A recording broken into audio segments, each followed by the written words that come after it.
Hello, welcome back. I'm Davy Jade and welcome to my channel. This is the special time of year when on this full moon we are preparing for the next moon that will be in All Hallows Eve. The energies of this month are beautiful because they're very much in the autumn flavor if you're in places where all of the leaves turn different colors.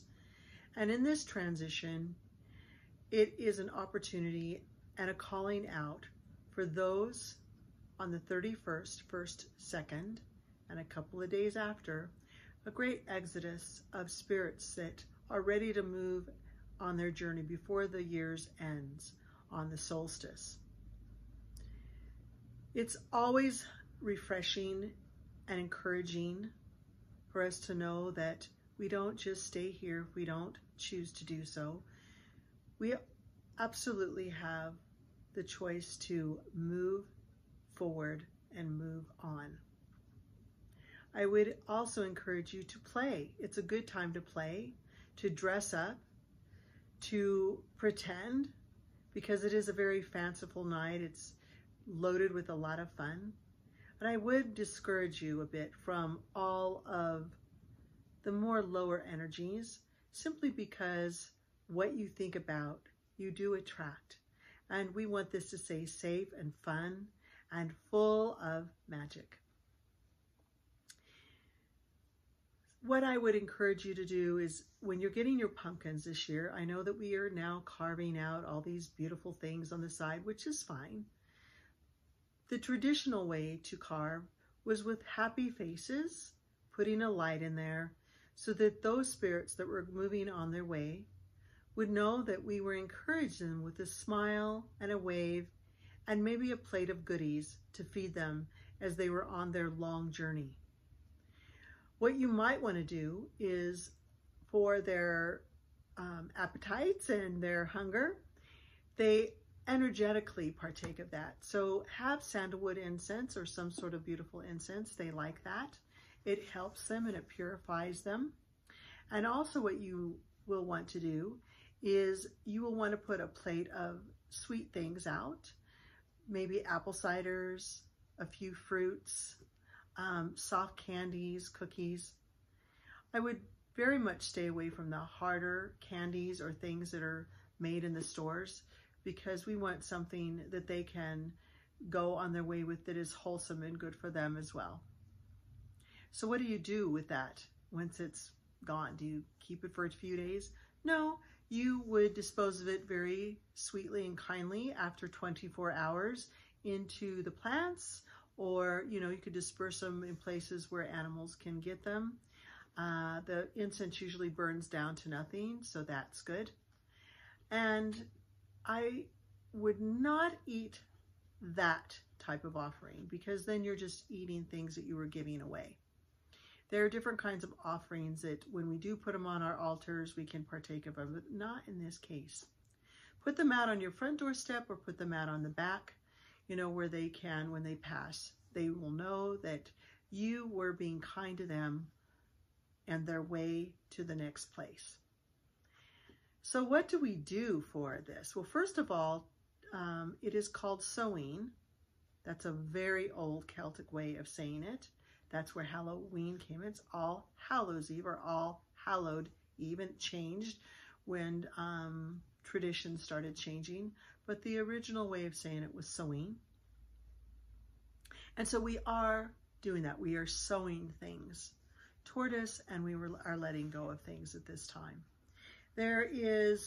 What I'm going to share with you is a couple of things. I'm going to make a couple of videos, and this will be the first one, and then you can watch the second, because I'm going to tell you the elements of construction for a little bit of magic.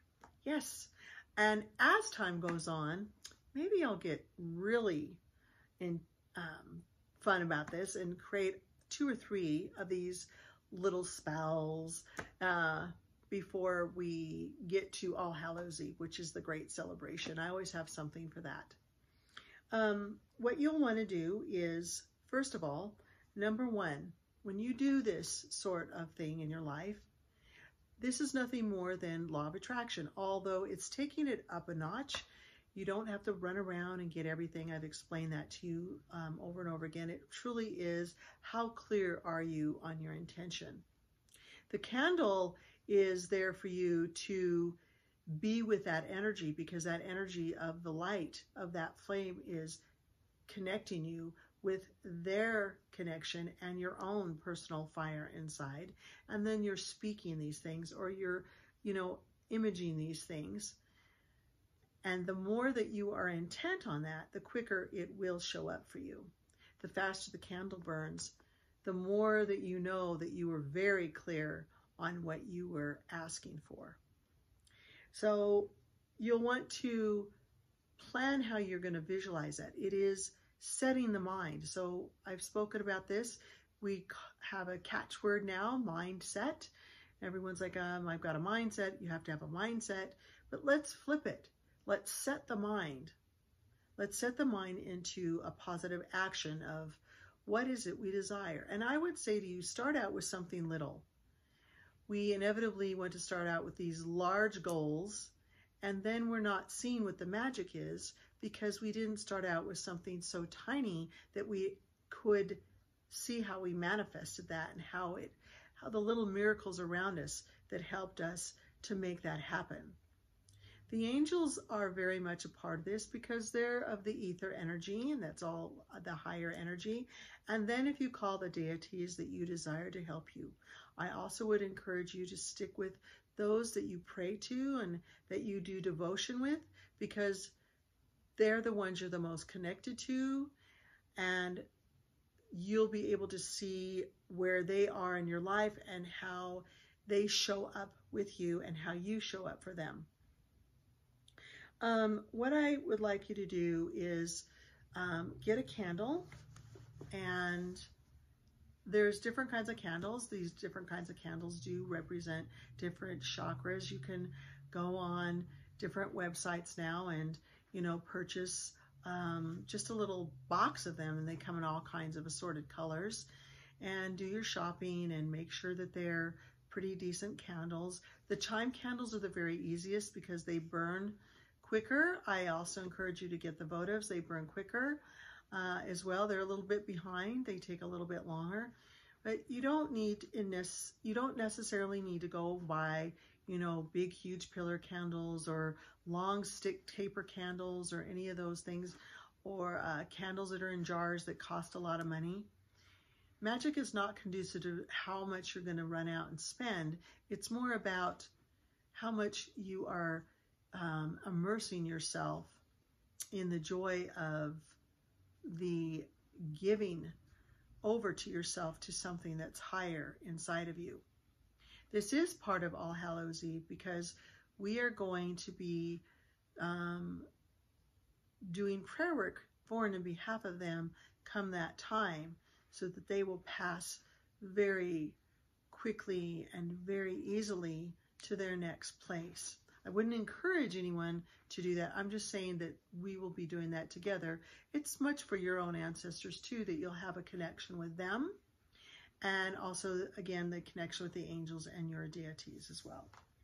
Okay, decide on, sometimes people like to do little poems, and you're always welcome to do that, to write something out. But for us, what we're going to do is I'm going to connect you with a couple of power animals this time. I always like to include all our relations in whatever we do.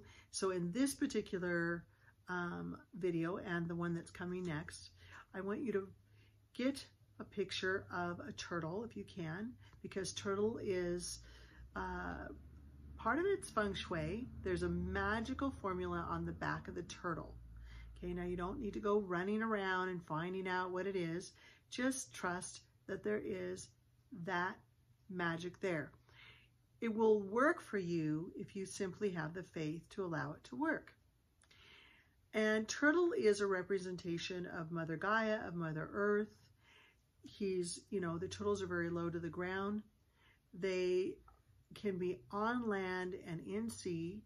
So they have all of the elements with them in them. The fire energy is the creative energy that everyone has inside of them. They're very wise. They can live a tremendously long time.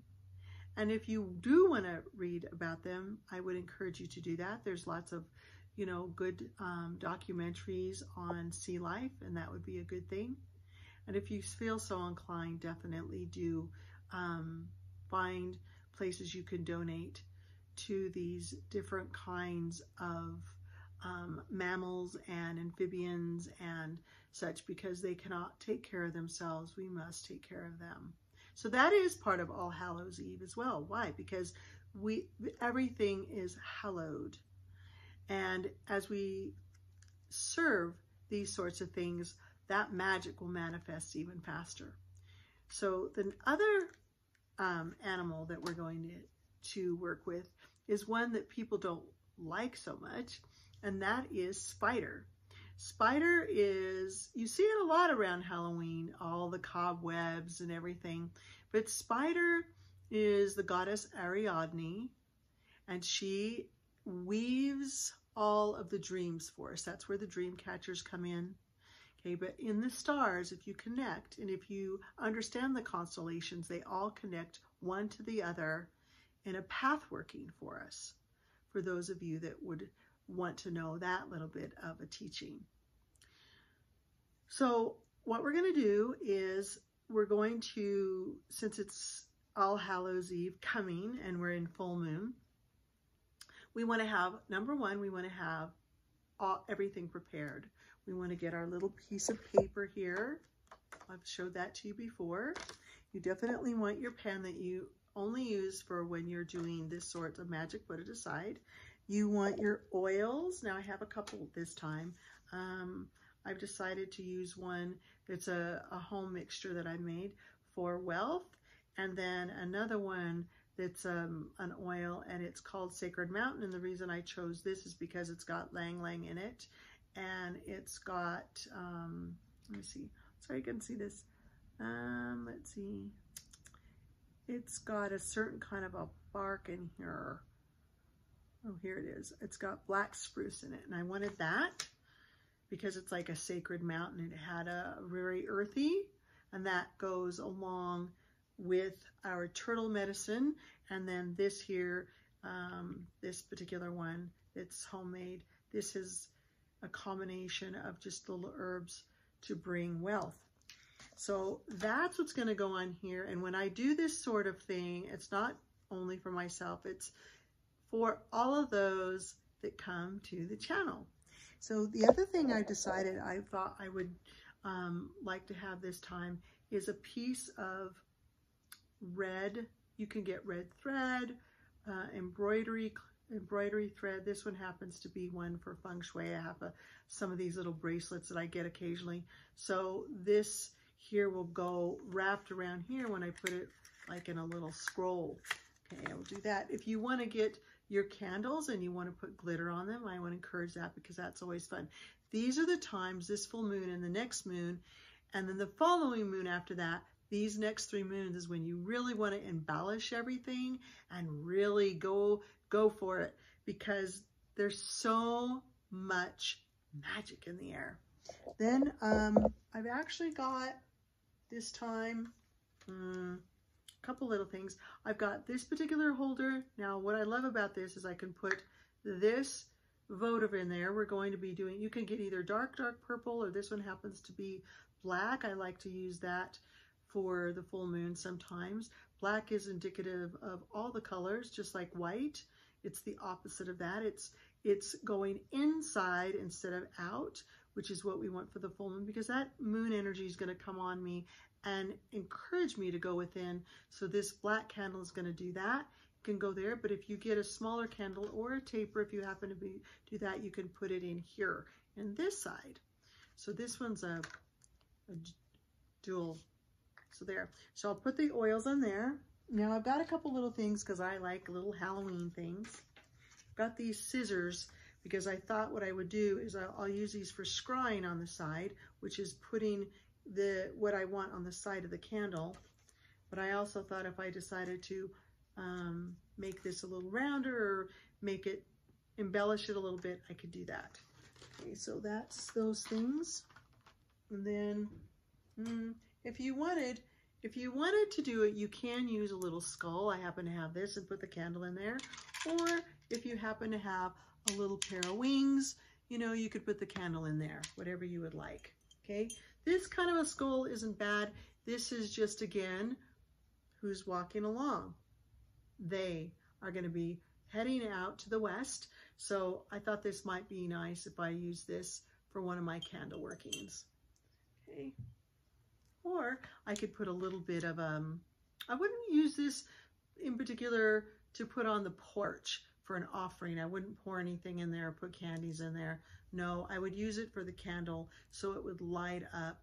And again, that's that opening of the crown, okay, because there was nothing there.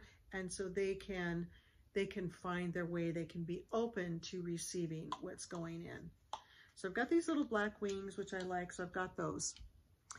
Now, I'm going to divide it. So I want you to spend a day grabbing everything and spending a little bit of time. What do I want to do? How do I want to do that? What do I really want? And then I'll be back with you the next time. See you in a moment.